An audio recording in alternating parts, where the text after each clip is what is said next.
Frères et sœurs, bonjour, bienvenue. Aujourd'hui, c'est la journée mondiale des victimes, de commémoration, de prière pour les victimes de la route. C'est pour cette raison que M. Alain Jeannot, qui est le fondateur d'une ONG qui s'appelle Priorité routière avant tout, il est ici présent, bien sûr en petit nombre puisque la situation nous exige d'être en petit nombre. Et puis nous saluons aussi la présence d'un membre de la force policière qui va prendre la parole maintenant au début. D'abord, je donne la parole à M. Alain Jeannot. Bonjour à tous. Aujourd'hui, les Nations Unies commémorent les victimes de la route à travers une journée mondiale. C'est un événement planétaire du souvenir des victimes de la route. Il faut dire que chaque année, la route fait 1,3 million de morts. 1,3 million, c'est beaucoup, c'est énorme. Et ce qui est d'autant plus regrettable que ces accidents-là sont évitables. Il y a plusieurs menaces qui nous guettent sur la route, à savoir en premier lieu la vitesse, la consommation d'alcool, de drogue, la distraction, le manque de visibilité. Lorsque vous êtes indiscipliné sur la route, lorsque vous ne parlez pas le même langage, vous ne suivez pas le code de la route, la fatigue, autant de menaces. Le début de l'année, jusqu'au 12 novembre, 92 personnes sont mortes sur nos routes à Maurice et plus de 2000 blessés. C'est vraiment regrettable parce que c'est évitable. Et je ne peux pas m'empêcher de faire la liaison entre la COVID-19 qui nous touche en ce moment, qui touche le monde entier, et les accidents de la route.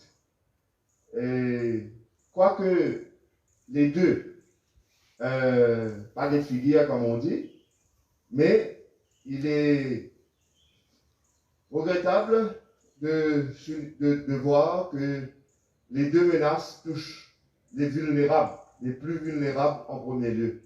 Sur la route, 72% de ceux qui y laissent la vie sont les usagers de la route les plus vulnérables, à savoir les piétons et ceux qui voyagent en deux roues motorisées. Et en ce qui concerne la COVID-19, c'est encore là les plus vulnérables qui sont touchés. Les plus pauvres sont les plus... Alors, au nom du commissaire de police et en nom personnel, je tiens à remercier l'évêché et la PRAC pour leur initiative afin de commémorer cette journée du souvenir des victimes des accidents de la route. Hier matin, Alain parlait du 12 novembre. Hier matin, nous comptions 95 victimes depuis le début de l'année. Et parmi ces 95 victimes, il y a 50 qui sont des motocyclistes. Ce qui fait une augmentation de 4% comparé aux chiffres de l'année dernière à même époque. La Road Safety Unit, dont je fais partie, organise donc un peu les causeries sur la sécurité routière depuis plus de 15 ans.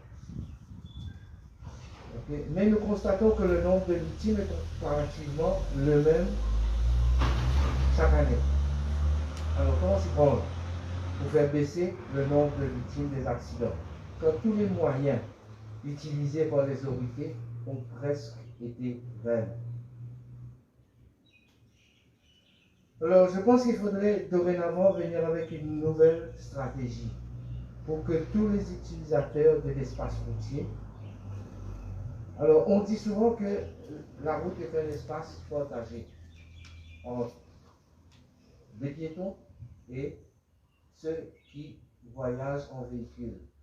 Mais je crois qu'il faudrait ajouter un petit mot, peut-être qui a son importance. C'est structuré. Car dans toute structure, il y a des normes. Et ces normes-là, il faudra les inculquer aux usagers. La culture de l'utilisation de la route doit être inculquée aux jeunes dès leur plus tendre enfance. Tout comme éduquer un enfant à porter la ceinture en voiture. Nous devons aussi faire comprendre aux jeunes que pour apprendre à conduire, il y va de la théorie et de la pratique. Et nous constatons que la partie théorique est souvent absente de nos mœurs. Toutes les étapes doivent être respectées pour avoir son permis, car ne pas apprendre convenablement peut résulter en accident grave et pourra même entraîner la mort. La force policière fait tout ce qu'elle peut pour diminuer le nombre d'accidents et de décès sur nos routes. Mais on ne peut mettre un policier derrière chaque utilisateur pour l'empêcher de commettre une infraction pouvant causer un accident, d'où la responsabilité citoyenne. Jésus affirme, ma royauté n'est pas de ce monde. Alors écoute bien sa parole là. Mais si bon, ça micro, tous les micros s'allument, c'est bon, ça.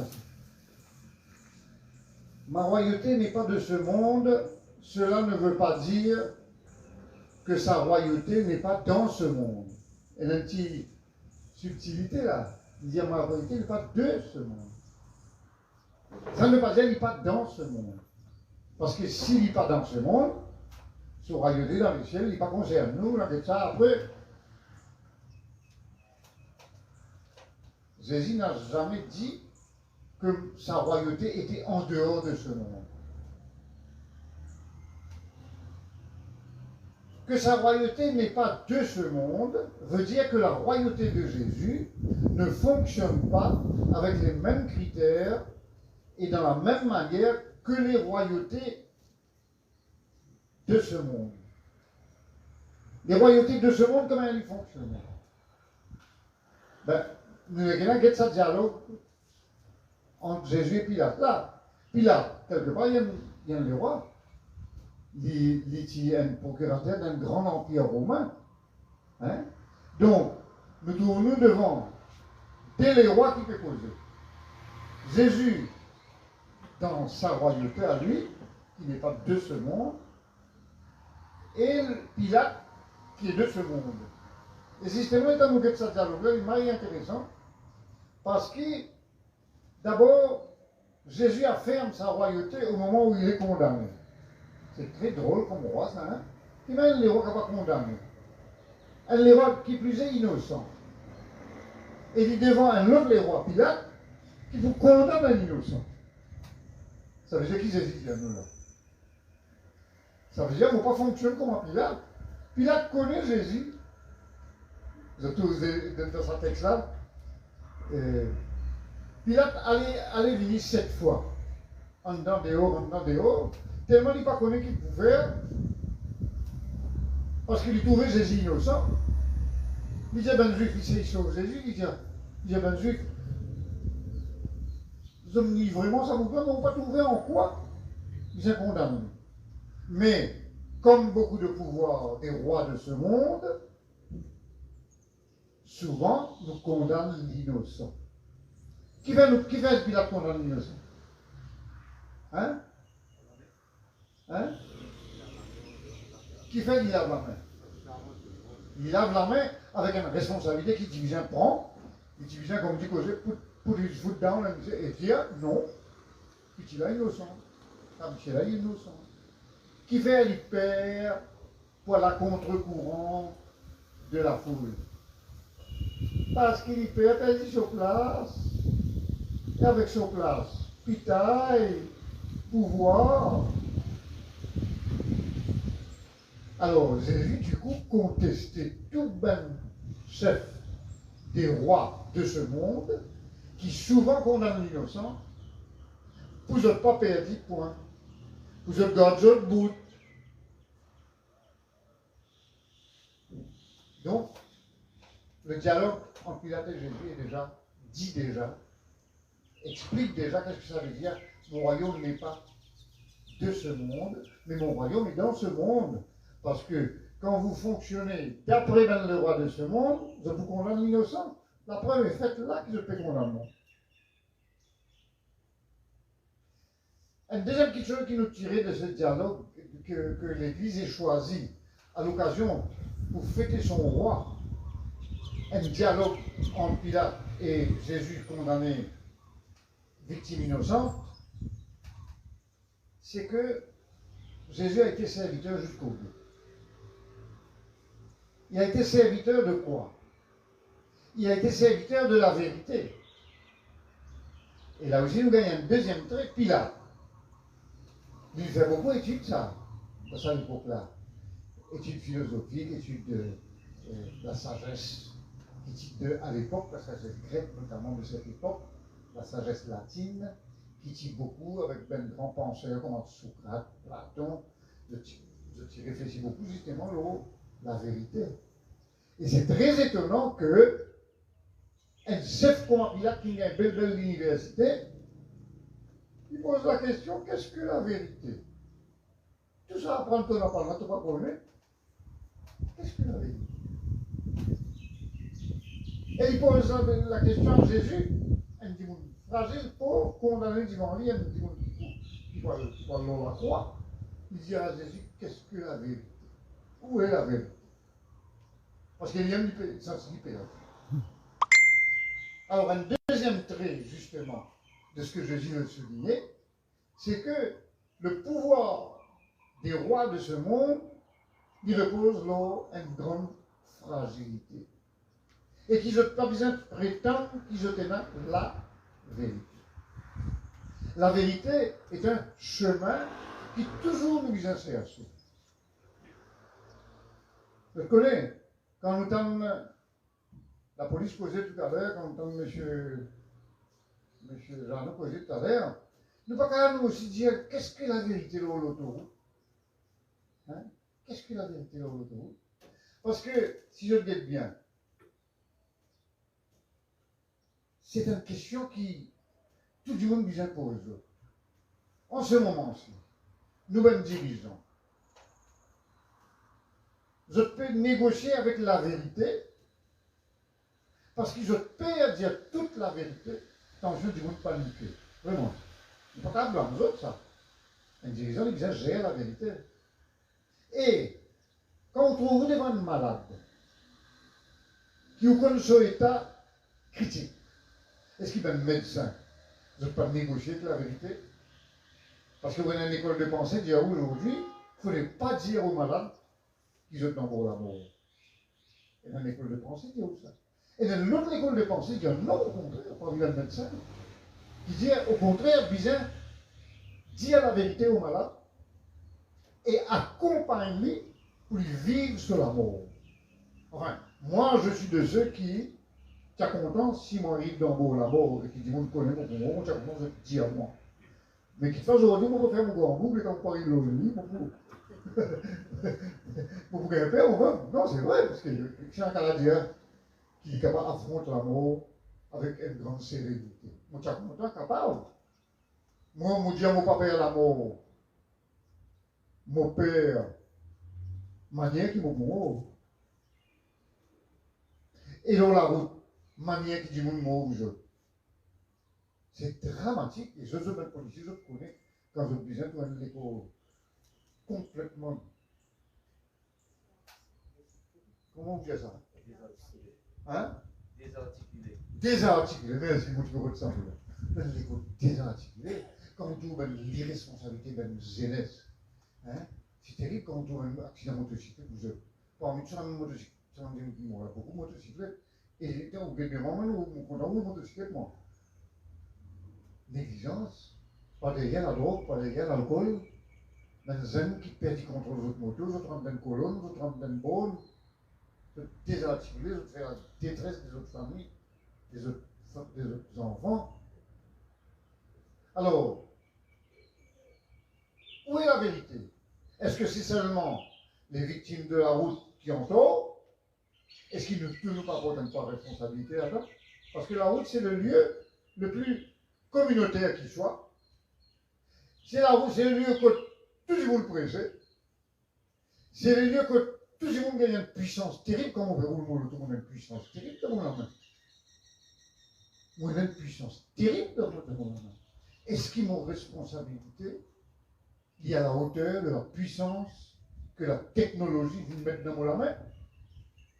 Je dis, franchement, moi, on roule motocyclette. Moi, j'ai un gros motocyclette, un petit peu, moi, je rappelle, c'est un gros motocyclette 350 cc là. Pas du plaisir, ça, comme même je me dis, Marie, ça va pas. Si on tient une motocyclette lourde, sur la route, c'est pas qu'il a l'air. Quand vous freinez, vous sentez bien une adhésion. Alors, quand le mécanicien commence à faire ce servicing, vous pouvez construire un nouveau moto avec un nouveau produit ultra léger. Alors, un produit ultra léger avec un moteur ultra puissant. Est-ce qu'il ultra dit ça? Mais les temps de couper les soins, carrément. Ça va une motocyclette à 150 cc, 200 cc, un petit coup de touche lacérateur, en l'espace 10 mètres, une fille arrive, 50 km/h. Un plaisir terrible. Les temps vous freinez qu'arriver. Ou adhésion bien moins, parce que votre motocyclette là moins lourd, sans compte un petit peu de danger de la route.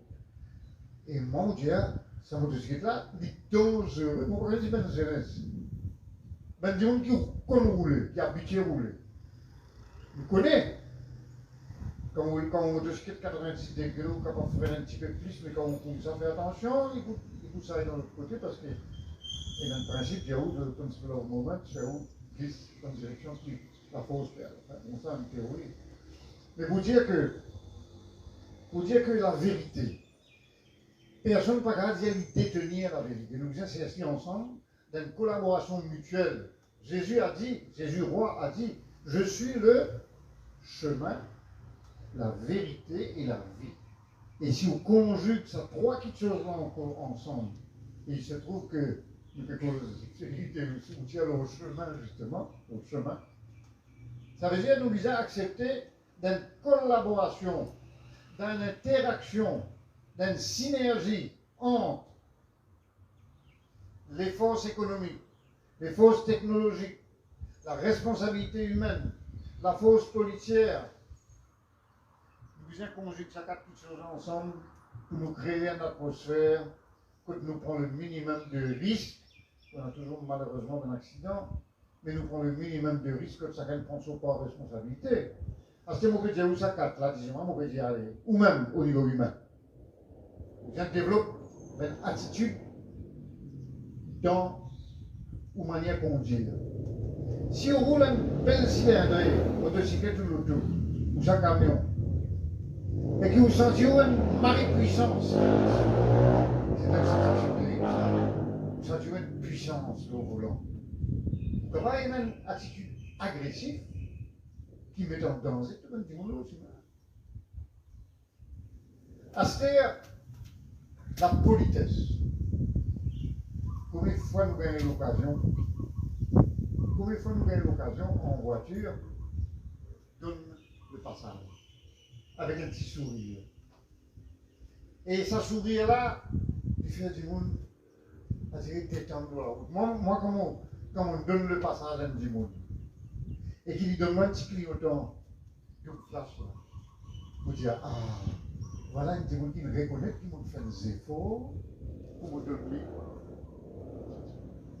Ou de lui le passage. Et automatiquement, si mon roule à aller pendant 1 km, 2 km, on roule devant moi, on derrière lui, on peut déjà faire une communion avec lui, pour nous respecter comme moi. Vous la connaissez pas. Si tombé, tu vas faire un plus bas. Et ce monde-là, comment dire, nous pouvons faire une communion dans la route, quand nous connaissons, nous dépendons les uns des autres, quand nous connaissons, il y a une priorité, parce qu'il m'offre de une priorité. Donc, il s'en dit apaisé dans son manière de conduire. Ça, c'est une petite chose qui nous capable de comprendre qu'il est le règne de Jésus. Un troisième point, on a vu souligner dans mon sermon. La royauté de ce monde, c'est une royauté géographique d'un pays fixe, non? La royauté de Jésus, il n'y a aucune limite de frontière parce que c'est une royauté dans notre cœur.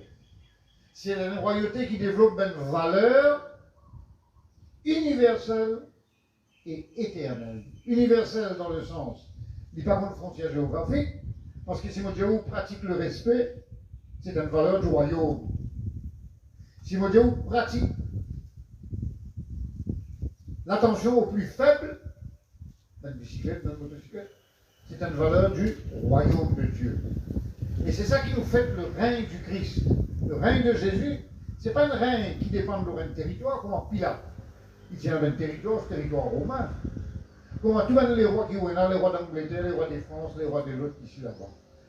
Si nous disons qui, disons, nous avons une autorité politique, il y a des apparentés à une royauté. Ce territoire, ces territoires mauriciens, limités à un espace. Tandis que le règne de Dieu n'est pas limité à aucun espace. Nous sommes les reins là, nous, dans l'Angleterre. Nous sommes les reins là dans nos manières d'écouter la parole et nous mettre en pratique. Vraiment. Ça veut dire quand on prend le temps où on peut aller, il dépend de moi pour mettre en pratique le règne du Christ. Le règne du Christ qui pour répandre autour de nous. Et si vous voulez bien, qu'il soit un piéton, qu'il soit une motocyclette, qu'il soit un chauffeur l'auto, qu'il soit la police, nous tous les pratiquons le règne du Christ. Donc, en frontière, pas qu'à dire responsabilité aux histoires. Responsabilité liée aussi du monde qui grossit l'auto là. Responsabilité liée aussi au niveau décision politique et économique. Vous pouvez dire qu'Alain, t'as là, elle avait dit frappe-moi. Nous sommes aussi dans Covid. Nous sommes aussi dans une grande crise écologique qui, Covid, fait montrer nous l'aboutissement ultime d'un non-respect de la nature. Nous connaissons ça. On ne va pas développer ça comme on a envie, mais nous bien connaissons que le Covid, c'est comment dire, la pointe de l'iceberg qui tout un mauvais comportement qui est là en bas, une société de consommation, une société qui enlève la forêt et qui, justement, ça virus-là, finit libérer, finit transmettre à l'homme, et finit transmettre aux animaux à l'homme, et c'est comme ça qu'il virus là, il n'est plus qu'un contrôle par l'équilibre naturel des forêts. Aster, ça a une bonne conséquence, une bonne raison de la pollution qui est là dans le monde, c'est la surconsommation. La surconsommation, c'est la surconsommation des voitures qui utilisent une énergie qui vient accumuler pendant des millions d'années et qui peut vomir dans l'atmosphère monoxyde de carbone. Il y a ça dans le film, capable de développer une théorie. Alors, finalement, si vous êtes bien, comment Alain disait tout à l'heure, le Covid et les accidents de la route, tout ça, qu'est-ce que la vérité? La vérité est vaste. Parce qu'une bonne source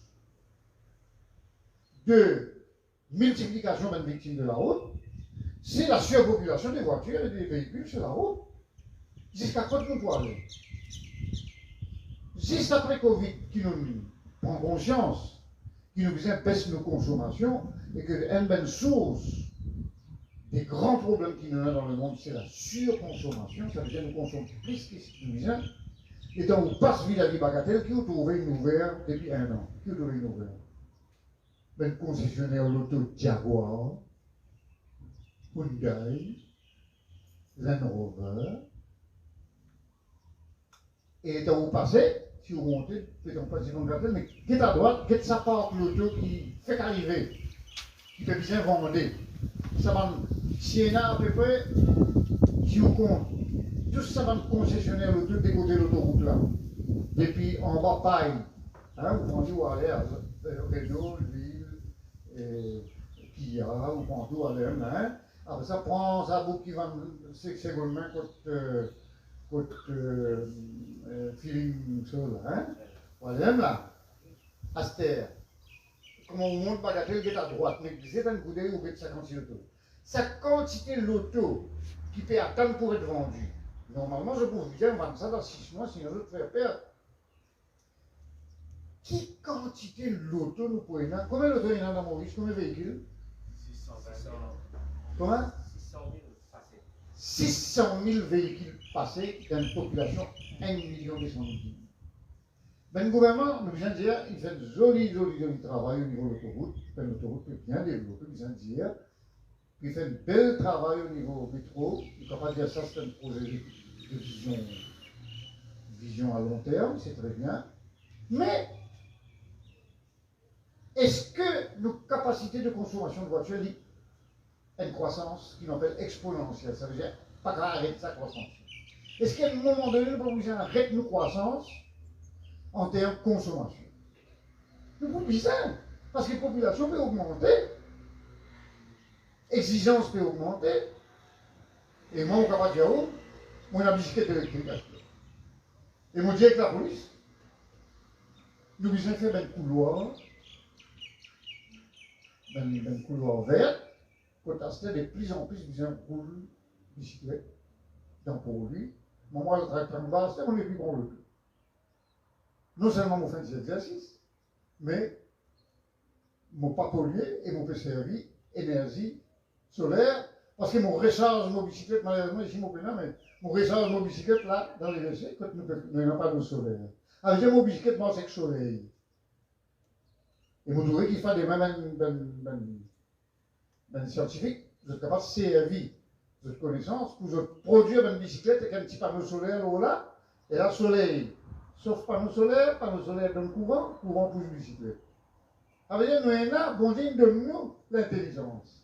Et ça fait partie du règne de Dieu, du règne de Jésus qui vient dire à nous, il met dans nous la tête l'intelligence, qui ça l'intelligence-là, il est capable de servir au service du bien commun, qui ça l'intelligence-là, il est capable de servir pour nous convertir de la même manière. Nous avons une solution, qu'il soit pour Covid, qu'il soit pour les victimes de la route qui peut augmenter, nous avons le règne de Dieu. Jésus, il crée nous à son image et à sa ressemblance, nous fait comme lui là, pour que Jésus puisse régner dans nos cœurs, pour que le règne de Jésus avance. Vous connaissez dans l'évangile, le royaume de Dieu, il fait l'objet de beaucoup de développement dans l'évangile selon saint Matthieu, quand Jésus prend quantité d'exemples. Qu'est-ce que c'est le royaume de Dieu? Et notamment le royaume de Dieu, dire heureux les pauvres, heureux les gens saints, heureux ceux qui ont soif de leur justice, heureux ceux qui se convertissent. Alors voilà mes frères, comment les circonstances de la vie étant que la journée mondiale de souvenir des victimes de la route avec des victimes de tous ceux qui souffrent, ils nous joignent avec nous fêtes du Christ le roi, qui dit à nous, si nous laisse le règne de Dieu régner dans nos cœurs, si la police fait aller, si ben usager de la route fait aller, si tout bon conducteur fait aller, nous avons la confiance qui nous capable d'avancer pour nous faire en sorte que la route, évidemment, va s'élever. Nous portons ça dans la prière. Nous demandons, bon Dieu, fais que son règne, t'as l'air de dire que ton règne vienne